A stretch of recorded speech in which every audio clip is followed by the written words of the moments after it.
तो बात यह है कि कल हमने सबसे पहली बात तो ये है कि कल हमने यहां से काम शुरू किया था, तो ये टॉपिक पे बात हुई थी, ईओपी की डेफिनेशन पढ़ी थी आपने और कुछ पढ़े थे आपने principles of taxation of EOP. याद है ना आपको? जिसमें आपने क्या क्या पढ़ा था? आपने ये पढ़ा था कि एओपी और उसके मेंबर की इनकम को सेपरेट करना पड़ेगा। एओपी को अलग टैक्स लगेगा, मेंबर को अलग टैक्स लगेगा।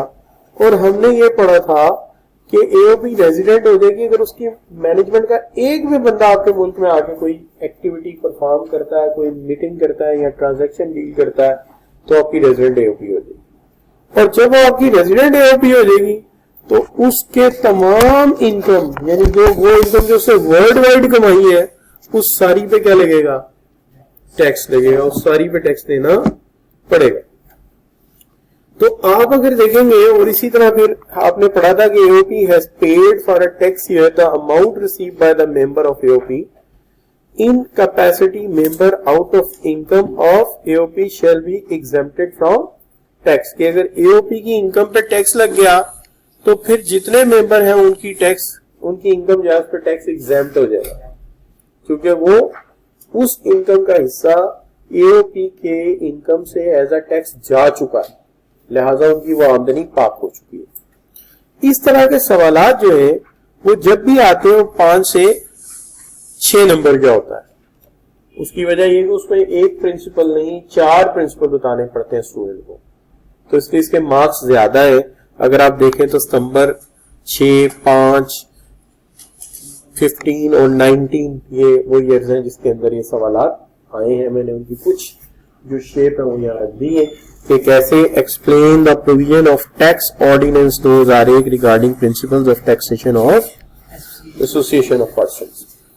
ठीक है, तो ये सवाल इस तरह से आ जाता है। अब दूसरा जो आपने पढ़ा था वो था tax calculation of an individual as a member of an association of persons.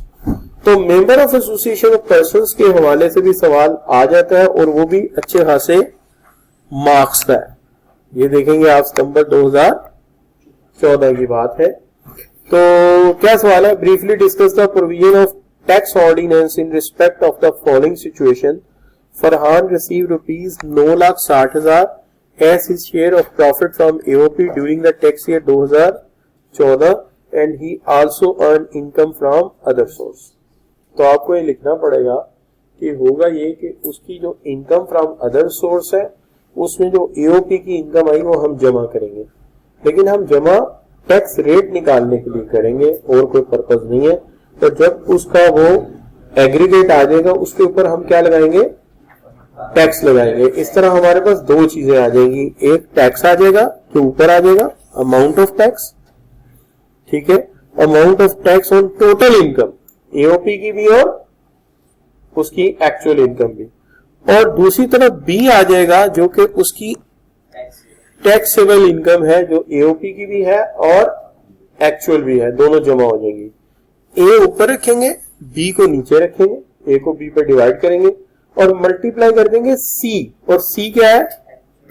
Individuals actual taxable income. Actual taxable income वो है जो एओपी के अलावा है, एओपी के अलावा है। तो ये अगर आप लिख देंगे तो आप इसमें इस इनकम का जिक्र भी कर देंगे, तो दैट्स डन। क्लियर होगी बात? ये सवाल इस तरह से पूछा जाता है। अब सवाल इस तरह से भी पूछा जा सकता है कि जैसे ये सवाल देखिए मार्च 2015 का सवाल क्या है? अंडर द प्रोविजन ऑफ, पता है ये ना 2015, ये मेरे ख्याल में मैंने गलत लिखा है, ये वाला ये 16 या कुछ और था, 15 वाला ये सवाल है। ये सवाल क्या है? Under the provision of income tax ordinance 2001 state the rule relating to residential status of AOP, यानी एओपी का रेजिडेंशियल स्टेटस। आपको याद होगा इसका अभी हमने पढ़ा है कि अगर उसकी मैनेजमेंट होली या पार्शली आपके मुल्क में आ जाए तो आप उसे क्या डिक्लेयर कर देंगे? रेजिडेंट एओपी डिक्लेयर कर देंगे, लेकिन वो कंपनी ना हो। और दूसरी तरफ also explain the taxability of income of AOP in the hands of firm and its members. तो इसके 2 हिस्से बनेंगे। एक हिस्से में आप एओपी स्टेटस बताएंगे प्रिंसिपल बताएंगे, और दूसरे के अंदर ये वाला आल्सो एक्सप्लेन टैक्सेबिलिटी और उसका प्रिंसिपल ये वही आएगा। ठीक हो गई बात। और इसका जो सी पार्ट है वो क्या है, state the rules relating to the set off and carry forward losses of AOP. तो आप जानते हैं कि एओपी के जो लॉसेज होते हैं वो लॉसेज जो है वो कैरी फॉरवर्ड हो जाते हैं, और वो लॉसेज जो है मेंबर अपनी इनकम में अकोमोडेट नहीं कर सकता, अपनी इनकम से डिडक्ट नहीं कर सकता, और वो कैरी फॉरवर्ड हो सकते हैं। ठीक है ना जी। तो इस बात को भी मैंने यहाँ लिख दिया है एग्जामिनर पॉइंट ऑफ व्यू से कि AOP entitle set off carry forward its losses as per normal procedure. However, share of loss of AOP is neither adjustable against the income of its member, ये उसकी member के against adjust भी नहीं हो सकता, और रेट निकालने के लिए भी इसे कंसीडर नहीं किया जा सकता। रेट निकालने के लिए भी अगर पॉजिटिव कमाया है, प्रॉफिट कमाया है तो कंसीडर होगा, लॉस है तो कंसीडर नहीं होगा। A member of AOP cannot set off carry forward a loss of AOP against his own income, अपनी इनकम के अगेंस्ट वो इस लॉस को बेयर नहीं कर सकता। क्लियर बच्चों? कोई चीज मुश्किल? तो यहां तक ये बात आपको बिल्कुल वाज़ेह होगी। अब जहां तक सवाल है हमारे जो केयर से आपने कल पढ़े थे, जो आपने आईकैप की बुक के हवाले से पढ़े थे, जिसके अंदर उसने ये कहा था कि जितने भी इसके मेंबर्स होंगे वो अपनी डेट भी नहीं दे सकते, इस पे यानी डेट पे प्रॉफिट नहीं ले सकते। अगर उसको कर्जा दिया तो उसका सूद नहीं ले सकते, क्योंकि उन्होंने अपने ही तो कैपिटल से इस काम को शुरू किया था। तो जब ये उनका अपना ही कैपिटल था तो इस पे वो कुछ भी चार्ज नहीं कर सकते। दूसरी चीज जो इसके अंदर थी वो ये थी कि जी कमीशन भी नहीं ले सकते, सैलरी भी नहीं ले सकते, ब्रोकरेज भी नहीं ले सकते, ऐसा कुछ भी नहीं ले सकते, क्योंकि वो जब ओवरऑल प्रॉफिट ले रहे हैं तो फिर सैलरियां क्यों लेंगे। ठीक है ना। इसी तरह से hence should be add back the taxable, अगर इन्होंने कोई ऐसा मामला किया है तो इसको वापस करना पड़ेगा एओपी की आमदनी में, क्योंकि उससे सैलरियां नहीं ले सकते थे। और इसी तरह share of loss of AOP is neither adjustable, ये तो अभी हम पढ़ गए हैं। क्या ख्याल है? ये कल हमने बात नहीं की थी कि अगर कोई फाइनल टैक्स रेजीम की इनकम इसके अंदर आ जाती है तो shall not be added in the taxable income of the member, तो इसको अलहदा रखना पड़ेगा, इसके अंदर ऐड नहीं किया जाएगा। और इसके अंदर जो है clearly stated income falling under FTR not included in the taxable income, उसको टैक्सेबल इनकम में जर्नल में इंक्लूड नहीं किया जाएगा, उसको सेपरेट कर दिया जाएगा एओपी की टैक्स लगाते हुए। इसके ऊपर मैं आप लोगों से जरा थोड़ा सा यू नो दैट के लिटिल बिट इन हरिड, तो आज जरा थोड़ा सा मैं आपके साथ एक न्यूमेरिकल शेयर करता हूँ। इस न्यूमेरिकल में मोर और लेस मैं आपको ज्यादा सजेशंस दे रहा हूँ, ना कि सिर्फ मैं आपको न्यूमेरिकल सॉल्व करा रहा हूँ। न्यूमेरिकल जरा बड़ा है, टाइम थोड़ा है मेरे पास। देखिए यहाँ पे ना एक सवाल है, Bakir and Asad are the member of, अच्छा ये ना 2 4 5 साल के न्यूमेरिकल को मिला के एक न्यूमेरिकल बनाया मैंने, इसका मैसेज आपको कर दिया था आज, ये सवाल हमने कैसे बनाया, और ये हमें मिल गया बड़ी अच्छी जगह से कि Bakir and Asad are member of an AOP and share profit and losses कितने रेशो से 3:2। Following information has been extracted from BA's profit और Bakir and Asad profit and loss account for the year December 2015।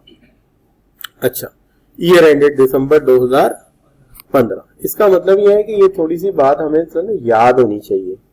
वैसे तो टैक्स ईयर कब खत्म होता है? 30 जून को। तो ये कब खत्म हो रहा है? तो चैप्टर 4 को याद किया जाए कि कौन से वाला साल है, ये स्पेशल ईयर है। और इसको टैक्स ईयर को किससे डिनोट किया जाएगा?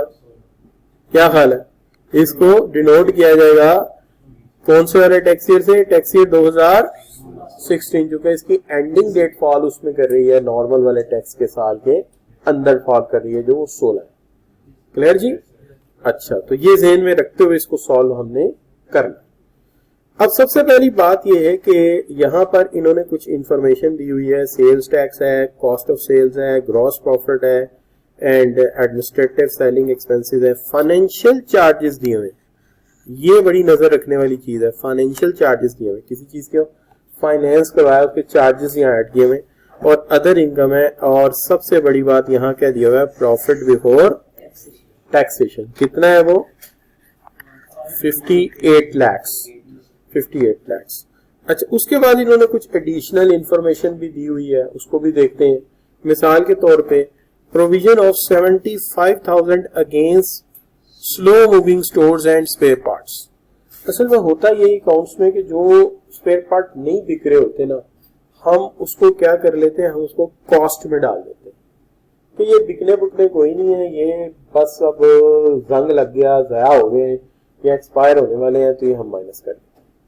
अच्छा, ये अकाउंट्स में चल जाता है, टैक्स में ऐसा नहीं चलता। टैक्स कहता है कि जब तक तुम वेयर हाउस की कोई स्टेटमेंट नहीं बनाओगे, वेयर हाउस की ऑफ करने की स्टेटमेंट नहीं बनाओगे, तब तक नहीं चलेगा। हाँ, अगर slow sale moving store spare parts हैं या स्पेयर्स हैं, तो वो हम अलाउ नहीं करते। वल्लाह आलम तुम सही कह रहे हो, गलत कह रहे हो, क्योंकि वो हमें शक की निगाह से। क्लियर जी? तो लिहाजा ये तो वापस करने पड़ेंगे ना, फिर ये तो आपका अंदाजा है कि अब नहीं बिकेंगे, हो सकता है बिकने, क्या हाल, तो ये वापस करने पड़ेंगे। कौन सा माल है जो बड़े अरसे से पड़ा स्टोर में, बिक नहीं रहा, कहीं लग नहीं रहा, तो उसका ख्याल है कि इसको वेस्ट ऑफ कर देते। तो वो कहता है वेस्ट ऑफ किया तो ठीक है, लेकिन तुम क्या कह रहे हो, स्लो मूविंग है तो माइनस कर देता हूँ, ये हम अलाउ नहीं करते। या तो फेंक दो, जाया कर दो ना, जैसे वो हमने पढ़ा हुआ है कि इन्वेंट्री को फेंक देना, जाया कर देना, डिस्पोज ऑफ करना। डिस्पोज ऑफ होता तो मान लेते, लेकिन डिस्पोज ऑफ नहीं है। अच्छा, फ्रेट चार्जेस है कितने दिए, कैसे दे दिए, कैश। क्या ये अलाउ होने चाहिए, क्यों जी, होने चाहिए। बिल और फ्रेट चार्जेस रिवायती तौर पे हम कैश में जमा कराते हैं, कराए रिवायती, हमारी इनकम की आदत है, इसलिए ये अलाउड है, तो इसको तो छेड़ना नहीं चाहिए। क्या ख्याल है, ये तो उसको ठीक है, सही है। अच्छा, सैलरी 2,90,000 और 1 लाख किसकी, बाकिर की और असद की अपनी सैलरियां लगाई हुई है, क्या ये अलाउड है, नहीं ये अलाउड नहीं, वो सैलरी नहीं ले सकते, ये एओपी है, प्रॉफिट ले सकते हैं, सैलरी नहीं ले सकते, तो ये वापस करनी पड़ेगी हमें। क्या हाल। अच्छा, फिर उसके बाद ये कह रहे हैं कि जी बोनस भी लिया असद साहब ने, तो ये अपने घर में लगाया, सारी अमृत धारा खुद ही ले गए। क्या हाल। अच्छा जी, और मुनाफा अलग ले रहे हैं। अच्छा, उसके बाद अकाउंटिंग डेप्रिसिएशन है 6 लाख जिसमें इन्होंने ऐड किया है, relating to a car acquired on January 2015 on finance lease. तो फाइनेंस लीज आप जानते हैं कि जो अकाउंटेंट होता है वो कहता है ये आपकी ही चीज है और आप इसको डेप्रिशिएट भी करोगे, ठीक है, और इसकी फाइनेंशियल कॉस्ट भी डालोगे, सूद वगैरह, प्रॉफिट वगैरह। लेकिन टैक्स क्या कहता है, याद है आपको, टैक्स कहता है सिर्फ रेंट चार्ज होगा, क्योंकि ये तुम्हारी नहीं, तुमने तो लीज कराई है, तो इसका किराया होगा और कुछ भी नहीं होगा। तो ये हमें एडजस्ट करना पड़ेगा। क्या ख्याल है ना जी। अच्छा, आगे कहता है capital gain of 6 lakh from the sale of share of private limited company. अच्छा, ये हम अलाउ कर देते हैं, ठीक है जी, ये आपने कमाया, आप ऐड कर लें, कोई मसला नहीं है। लेकिन मसला ये है कि जो हमारा टैक्स का मसला है, हम कैपिटल गेन को इनकम फ्रॉम बिजनेस से लहदा रखते हैं, यानी हमें इस पे एतराज ये है कि गलत हेड में जाके इसने डाला है, इसको हेड टैक्स के मुताबिक एडजस्ट करना पड़े। ठीक होगी ना बात, बाकी वो ठीक है। अच्छा, उसके बाद इन्होंने ना बाकिर की पर्सनल डाटा दिया। वैसे पर्सनल डाटा शेयर नहीं करना चाहिए, लेकिन टैक्स में डॉक्टर और कहते हैं कि टैक्स वाले के साथ प्राइवेट डाटा शेयर करना पड़ता है, मजबूरी, बिल भी देने पड़ते हैं, उससे काले भी सामने आती है किस किसको की नहीं बच्चों, है ना। चलो कोई बात। अच्छा, तो इन्होंने हमें ये शो किया है कि मैंने अदर सोर्स से भी पैसा कमाया, मैंने share of loss from other, एक दूसरी एओपी से मैंने नुकसान उठाया। तो क्या दूसरी एओपी का नुकसान इधर से माइनस किया जा सकता है, नहीं, ये माइनस नहीं हो सकता, तो ये जो है ये वापस करना पड़ेगा, ये गलत बात है। लॉ ये कहता है कि एक एओपी का नुकसान दूसरी एओपी के मुनाफे से नहीं कवर कर सकते, वो तो कैरी फॉरवर्ड होगा, उसके अंदर कैरी फॉरवर्ड होगा जो आपकी दूसरी एओपी। अच्छा, ज़कात है वो तो आप दे सकते हैं, ठीक है ना।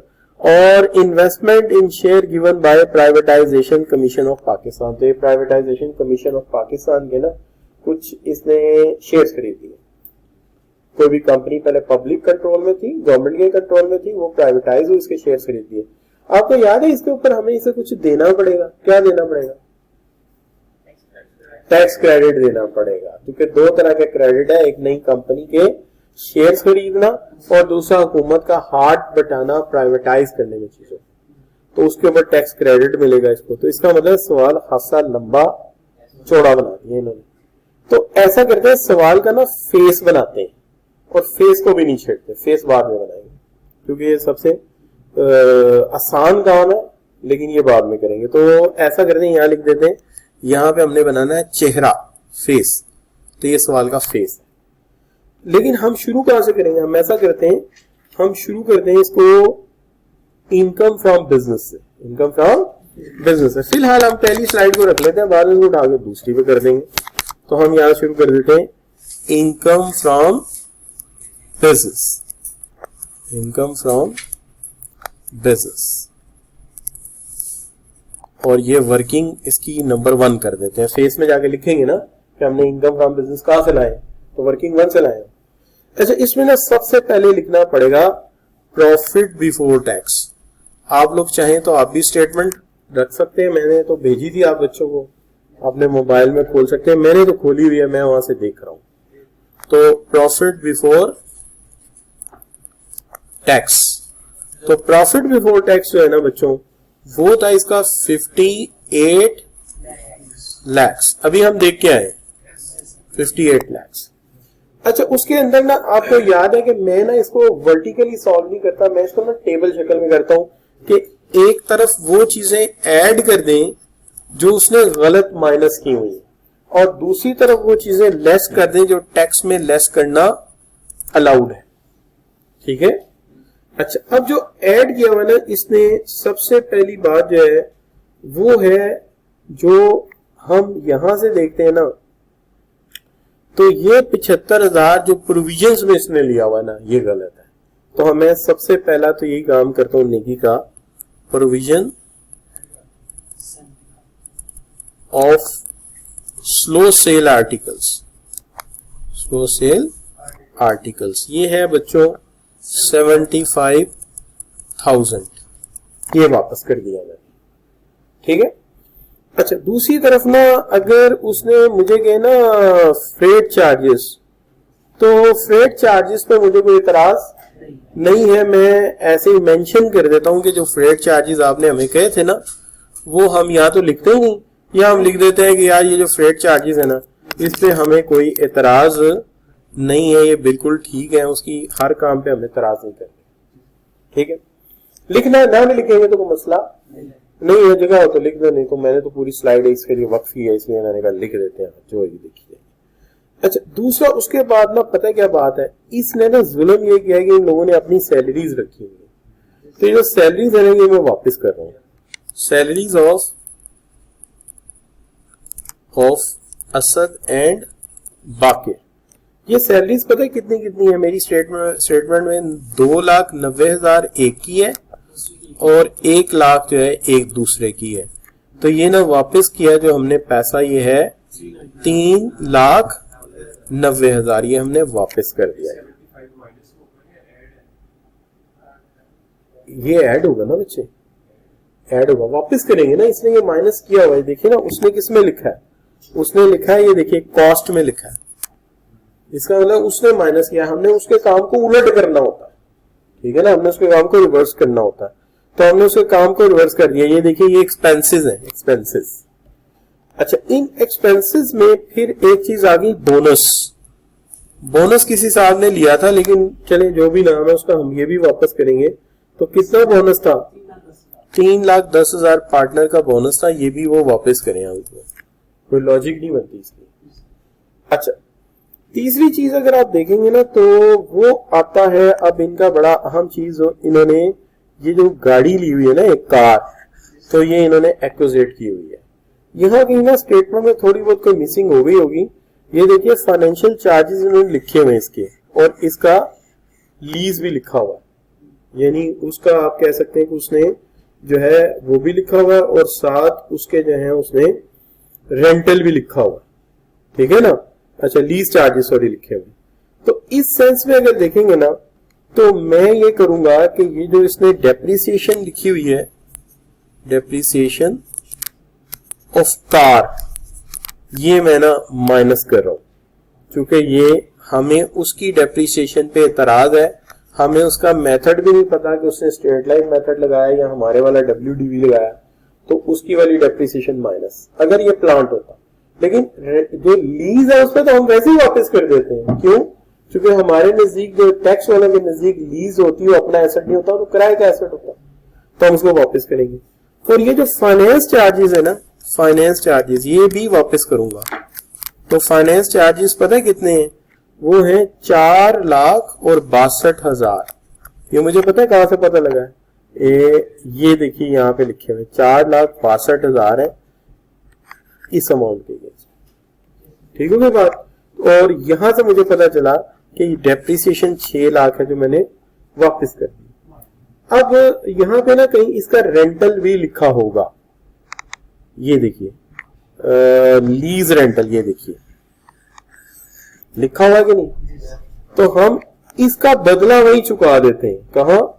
कि इस तरफ लिख देते हैं लीज रेंटल, ये हम इसमें से माइनस कर देंगे। तो दिल तो मेरा चाह रहा है कि पूरा ही कर दूं, लेकिन पूरा कर नहीं पा रहा।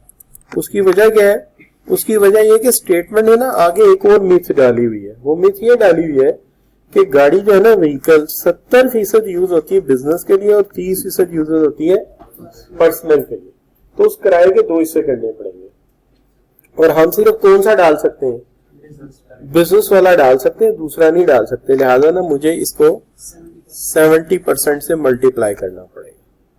ठीक होगी बात? इसके बाद ना ये आ जाएगा 599,900। अच्छा, ये जो कैलकुलेशन है मेरी पिछले स्टूडेंट्स की है, I don't know it's accurate और नॉट, आप बाद में चेक कर लीजिएगा। ठीक है?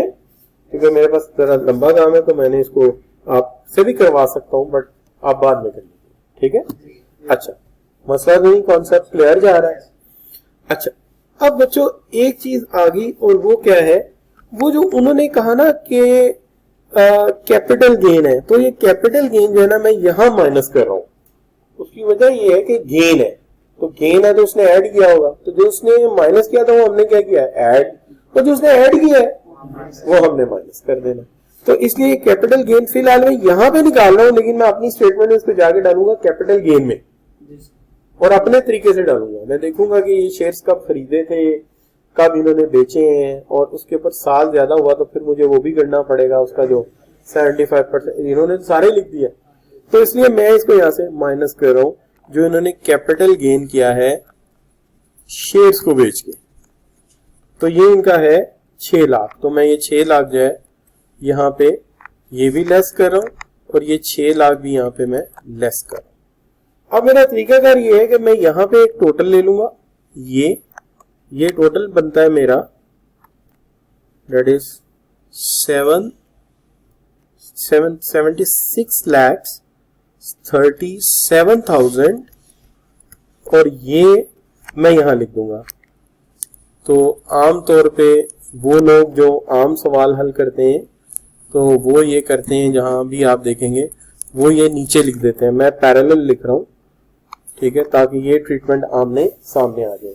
पर्टिकुलरली जहां मशीन वगैरह की डेप्रिसिएशन आएगी वहां आपको फायदा हो जाएगा कि इस तरफ अकाउंटिंग डेप्रिसिएशन माइनस करो और उस तरफ टैक्स डेप्रिसिएशन को डील करो। सॉरी, इधर ऐड करो और उधर माइनस, तो इकट्ठी ट्रीटमेंट हो जाएगी, फिर आपको भूलेगी नहीं। जैसे ये अगर आमने सामने ना लिखी जाए तो अक्सर बच्चे वहां भूल के आ जाते हैं। तो बेहतर ये है कि इसको टेबुलेशन में रख के तो आपको टोटल कर ले। तो ये आ जाएगा बच्चों 6,437,100। तो ये आ गया बच्चों आपका क्या जी? शाबाश, इनकम फ्रॉम बिजनेस। हम भी इसे वहां पर ऐसे लिख सकते हैं? जी बिल्कुल लिख सकते हैं, क्यों नहीं लिख सकते। देखिए हमारा जो टैक्स का फॉर्मेट है वो कोई फिक्स ISA स्टैंडर्ड नहीं है, अकाउंटिंग स्टैंडर्ड नहीं है हमारा टैक्स। तो हम इसकी ट्रीटमेंट्स जो है वो क्लियर लिख सकते हैं, बाकी कोई ऐसा मसला नहीं। अच्छा बच्चों, अब ये तो एक काम हो गया ना हमारा सारे का सारा। अच्छा, अब हमें अगर चाहें तो इसका फेस बना सकते हैं, इसका फेस बना सकते हैं, लेकिन ये वेरीफाई कर लिया जाए कि कोई एंट्री रह तो नहीं गई। अगर रह गई है तो हम उसको क्या करेंगे? हाँ नहीं, सारी एंट्रीज मुकम्मल हो गई इस हवाले से। अब बाकी की पर्सनल इनकम का मामला वो बाद में देख लूंगा। तो अब मैं ये करता हूं कि यहाँ इसका फेस बना लेता हूं। तो फेस बनाते हुए पता है मैं क्या करूंगा, फेस बनाते हुए मैं दो चीजें लिखूंगा, यहां लिखूंगा इनकम फ्रॉम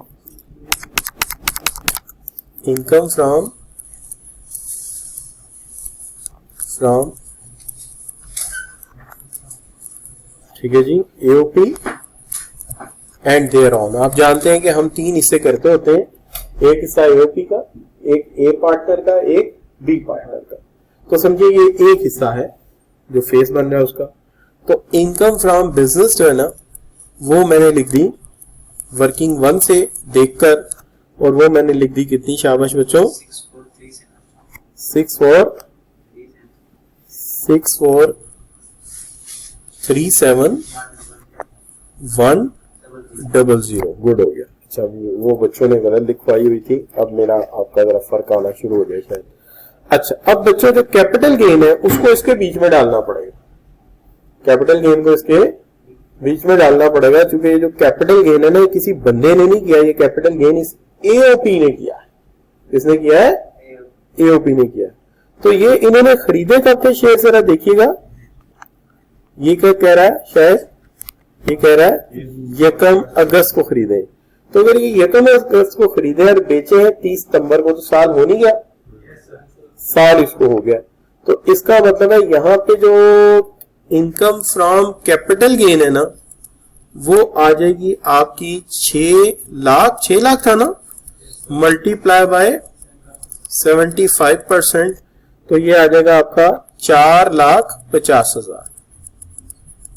अब आप इसको इसमें ऐड कर देंगे, ठीक है, तो ऐड करके क्या आएगा, ऐड करके आएगा 6887,100, यानी 68,87,100। सही आ गया। अच्छा अब यहां पे ना इसकी टैक्स लायबिलिटी निकालनी पड़ेगी आपको। क्या निकालनी पड़ेगी? टैक्स लायबिलिटी, क्योंकि ये बड़ी अहम टैक्स लायबिलिटी है, इसी से सारा काम हमारा आगे चलना है, ठीक है। तो एओपी की टैक्स लायबिलिटी, जिसके बाद इन दोनों पार्टनर्स की ये जो आने वाली आमदनी है ये पाक हो जाएगी। किससे पाक हो जाएगी? एग्जाम्प्ट हो जाएगी टैक्स से। तो इसलिए हम इसको निकालते हैं और देखते हैं कि हमारा जो 68 लाख से कहां फॉल करता है, तो ये 8वीं बार में फॉल करेगा जाके। तो 8वीं बार में फॉल करेगा तो ये तो डायरेक्ट आ जाएगा, और रिमेनिंग का क्या लेना पड़ेगा? नहीं 35%। गुड हो गया। अच्छा बच्चों, तो ये कितना बनता है? 122,000 प्लस कितना? 6887,100 माइनस 6 मिलियन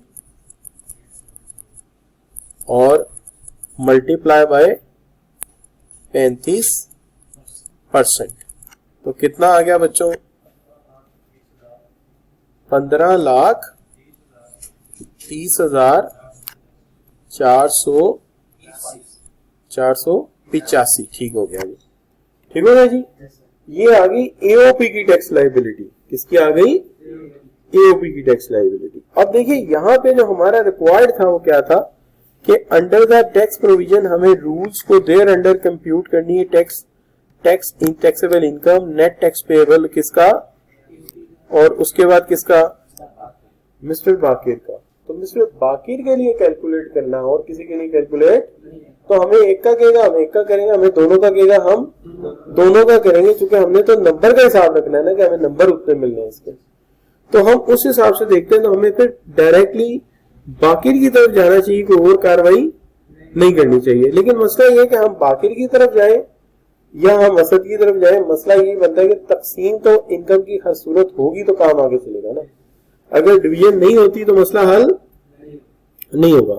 तो सबसे पहले हम चलते हैं डिस्ट्रीब्यूशन ऑफ शेयर। तो यहां पे एक हिस्सा मुकम्मल हो गया, ठीक है, इनकम फ्रॉम बिजनेस वाला मामला या एओपी वाला मामला हल हो गया। अब चलते हैं क्या जी? Distribution of income and income of partners.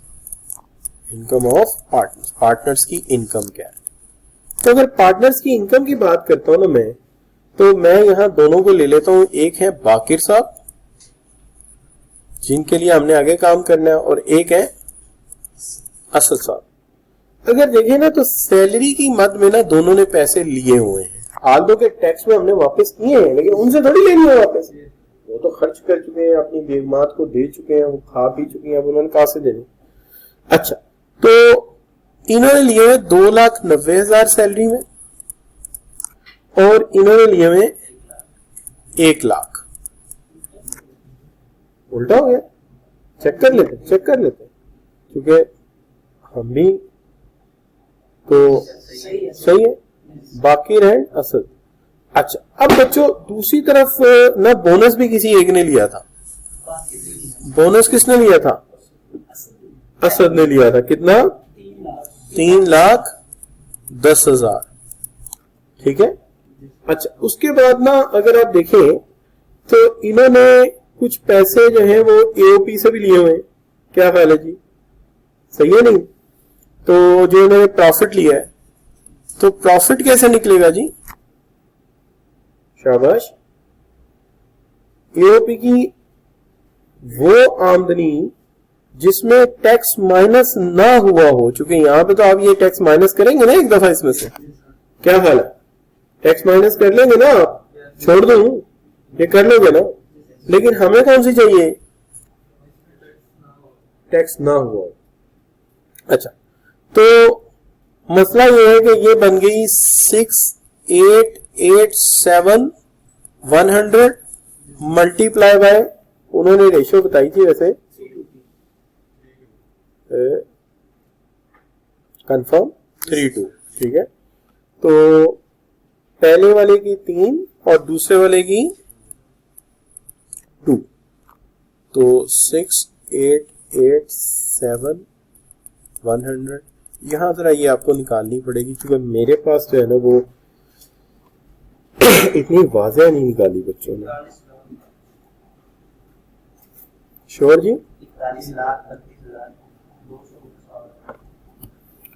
41 पहले वाले की 41,32,260।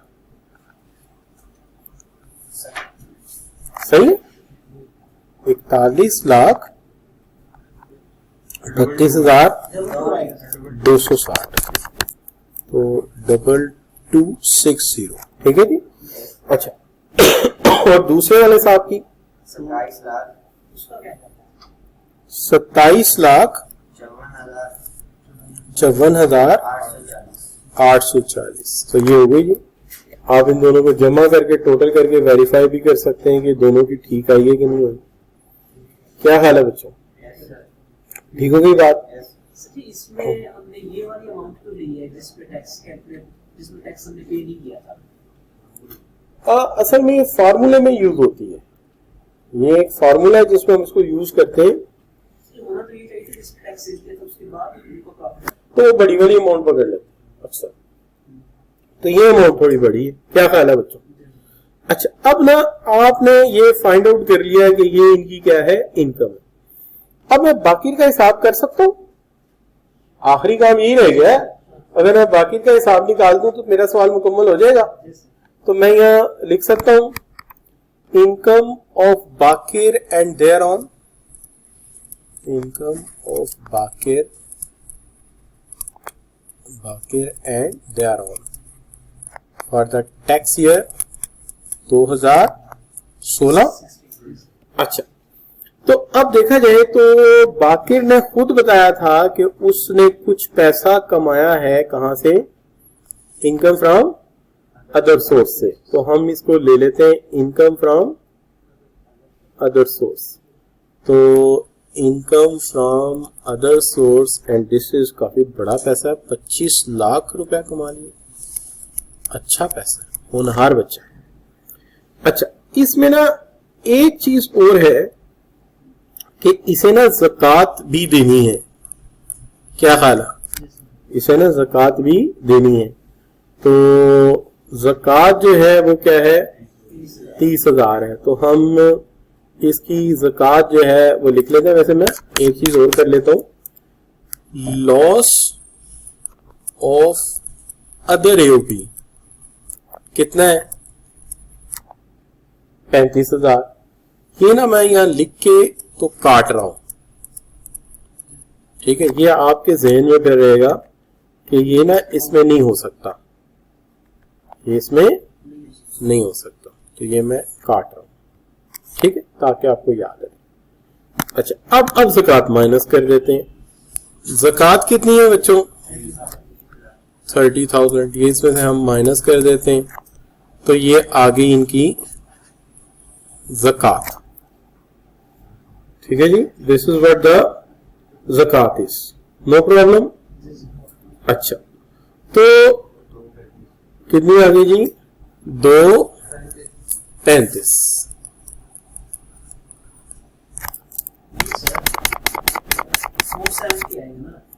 नहीं, एक मिनट 247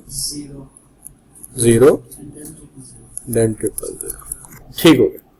तो ओके बच्चों, ये डन हो गया जी। अच्छा, अब इनकम फ्रॉम AOP ये हम निकाले सिर्फ रेट लगाने के लिए, ये हम किसके लिए लगा रहे हैं, सिर्फ रेट लगाने के लिए।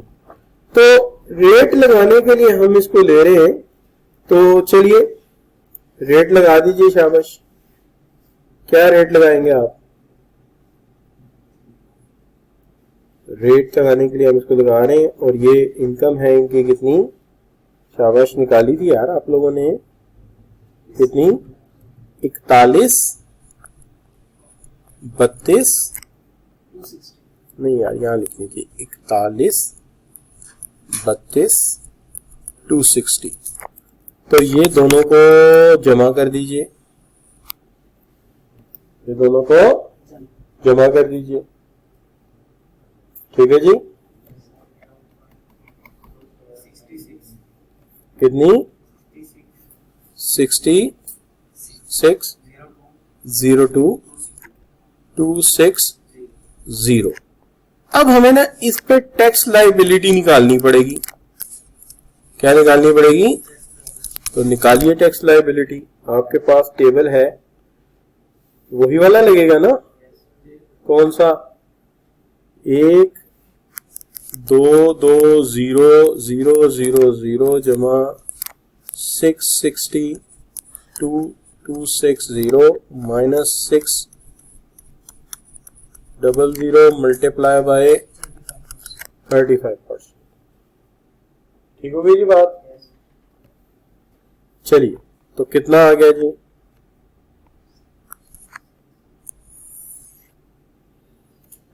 शाबाश। हाउ मच 1 लाख से तो ज्यादा ही होगा, 14,30,791। ठीक है बात। तो ये आगे बच्चों आपकी क्या जी, टैक्सेबल इनकम। अब इसका क्या निकालना है आपने, एक्चुअल टैक्स। और एक्चुअल टैक्स कैसे निकलता है, तो बच्चा बताएगा A over B into C। तो A कितना आएगा, 14,30,791। और B क्या आएगा, 660,260 मल्टीप्लाई बाय एक्चुअल इनकम, जिसमें उसकी क्या ना हो, एओपी की इनकम ना हो। तो रूल क्या है, जो उसने ओवरऑल इनकम का टैक्स लिया उसको ओवरऑल इनकम पे डिवाइड किया और मल्टीप्लाई कर दिया उसकी actual income without AOP income. तो क्या बन गया जी टैक्स, 5,35,279। ठीक हो गई जी बात, नो प्रॉब्लम।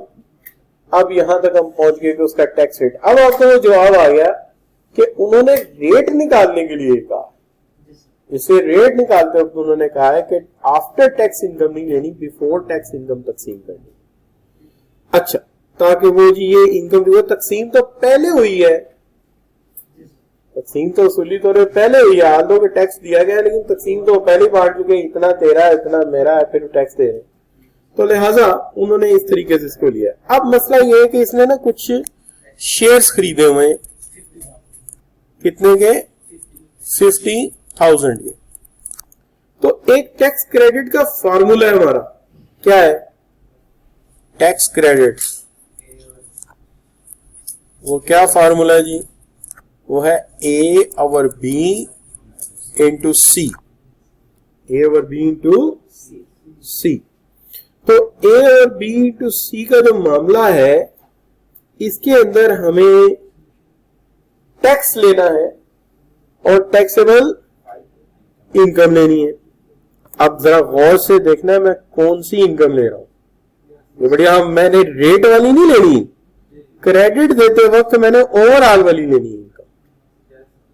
तो देखिए मैं यहां ले रहा हूं 14,30791 divided by 660,260 multiply by C। कॉर्डेड जी? नहीं ले सकते, इसीलिए जो टैक्स क्रेडिट का सवाल स्पेशली उठा के लाया हूं ताकि आपको ये रियलाइज करा दूं कि एओपी में काफी चीजों में फर्क है। और सबसे बड़ा फर्क यह है कि इसके अंदर जो आप एक्चुअल टैक्स देते हैं वो काउंट नहीं होता, जो ओवरऑल टैक्स है उस पर क्रेडिट मिलता और ओवरऑल इनकम पे क्रेडिट मिलता। तो क्रेडिट उसमें मिलेगा, टैक्स बेशक आप ये दे रहे हैं, क्योंकि टैक्स दो हिस्सों में गया है ना, एक एओपी का गया है और एक दूसरा कौन सा गया है। तो अब जब आपने कमाया वहां से और आपको क्रेडिट दिया जा रहा है तो उसको अलहदा किया गया, तो फिर तो आपको उस पर क्रेडिट दे रहा हूं, सिर्फ किस पे? आपकी एक्चुअल इनकम पे। जबकि क्रेडिट किस पे देना चाहिए मुझे? सारी इनकम पे देना चाहिए ना, तो सारी इनकम पे क्रेडिट दूंगा मैं आपको। अच्छा, अब सी जो है ना, यहाँ पे सी की वैल्यू एक तो ये हो सकती है कि आप एक्चुअल वैल्यू ही ले लें, ठीक है, लेकिन इसमें से आपने कौन सी लेनी है? Lower of. और एक ये हो सकता है कि आप ना 20% ले लें उसका, किसका? उसकी एक्चुअल इनकम का। अब आप कहेंगे सर मजाक ही बना दिया आपने, इधर उधर ले गए और उधर वाला इधर ले गए। वैसे मैंने नहीं बनाया, देखो जो हालात थे मैंने उसके मुताबिक बात की है, ठीक है। तो एक्चुअल इनकम जो उसको आई है उसका 20%, और या फिर क्या 20 लाख। तो जब मैं इतना कुछ लिखता हूं ना तो आप यकीन करें वो हंस रहा है 50,000। वो क्यों हंस रहा है? उसे पता है कि ये ड्रामे जितने मर्जी करने एंड में इन्होंने मुझे लेके जाना है ना। वो जैसे वो एक मौलवी साहब थे ना, तो उनको भूख लगी जंगल में, तो उन्होंने जो है ना मुर्गाबी भी रख ली, उन्होंने जनाब जो है साथ तीतर भी रख लिया जंगल से पकड़ के, साथ उन्होंने कौवा भी रख लिया। तो सारे रो रहे थे, कौवा भी रो रहा था। तो उन्होंने कहा कौवे तू क्यों रो रहा है, तुझे क्या कहेगा, तू तो हलाल है ही नहीं। कहना तो नहीं पता है, कुछ ना कंडीशन पैदा करनी है और इसमें मुझे भड़का देना है। तो लिहाजा ना यहाँ पे लाहौर में कौवा बिरयानी अक्सर लोग खाते हैं, बड़ी मशहूर है। अच्छा बच्चों, खोता तो बड़ी सेहतमंद चीज है ना। वह लोगों को पता नहीं, वाइल्ड डंकी जो होता है वो हलाल होता है, सवारी वाला डंकी हराम होता है। वो तो जो फारिग हो जाता है वो हलाल नहीं होता। अच्छा बच्चों, कितना हो गया जी? 10,835। तो ये इसको क्या मिल गया? Tax credit. तो ये अमाउंट में समझे यहां लिख के ना, इसकी जो एक्चुअल टैक्स है उसमें से इसको माइनस कर देता। अभी मेरा एक काम बाकी है, वो आप लोग खुद कर लेंगे, ठीक है। ये माइनस हो गया जी, ये एक्चुअल टैक्स और ये टैक्स क्रेडिट, ये इसमें से हमने, हाँ मैं जान के लिखा था, मैं देखता हूँ कि ये जाग रहे हैं कि सो रहे हैं। अच्छा, तो 10,835 35। तो ऐसा कर लेते हैं, इसको वर्किंग बना देते हैं, फिर वर्किंग 2 बना दो, 3 बना दो, 2 बना दो। तो ये वर्किंग 2 में से मैंने लिया, ठीक है। तो अब ये माइनस वाला कितना रह गया जी, 5,24,441। 43 होता है, 43। चलो ठीक है। नो करना पड़ेगा कि ये जो 6 लाख है ये शेयर्स कौन से हैं, ये बताइए ना। प्राइवेट लिमिटेड कंपनी के। कैसा डराया? नहीं, अगर ये पब्लिक के होते तो फिर क्या करते, फिर सेपरेट ब्लॉक में माइनस करते। अभी ठीक है सवाल, तो आप क्या करेंगे, इसको दोबारा सॉल्व करेंगे। कैसे? पब्लिक कंपनी के बना, ठीक है ये बात। फिर आप सेपरेट ब्लॉक में ले जाएंगे, या ऐसा एक सवाल कल करा लूं, फिर सेल्स टैक्स शुरू कर देंगे परसों। क्या ख्याल है? ठीक है, अभी ये सवाल ठीक है, कोई मसला नहीं है, it's done, it's good, no problem. लेकिन अगर ये पब्लिक कंपनी के होते, अच्छा मैं क्यों बोल गया गलत, मैंने पूरा पढ़ा नहीं था उस वक्त, मैंने पूरा रीड नहीं किया था, मैं बस समझे नजरों पे ट्रस्ट करके मैंने डाल दिया, अल्लाह की तरफ से सही हो गया। हालांकि मुझे गौर से देखना चाहिए था, लेकिन मेरी फोकस कैलकुलेशन में चली गई और वो मैंने देखा ही नहीं। तो ये गलती आपसे भी हो सकती, हुई नहीं है, हो सकती है, ठीक है। तो ये ध्यान रखना। क्लियर बच्चों? तो आपको पता लगा ये। अच्छा, अब आपको लग नहीं रहा कि वो जो पिछले आपने 3 प्रैक्टिकल सवाल किए और ये किया, इसके बाद आपको लग नहीं रहा कि आप इनकम फ्रॉम बिजनेस का सवाल भी कर लेंगे और ये वाला भी कर लेंगे? क्या हाल है एओपी का भी इंशाल्लाह। अच्छा, अब ना आपने ये करना है, आप सब बच्चों ने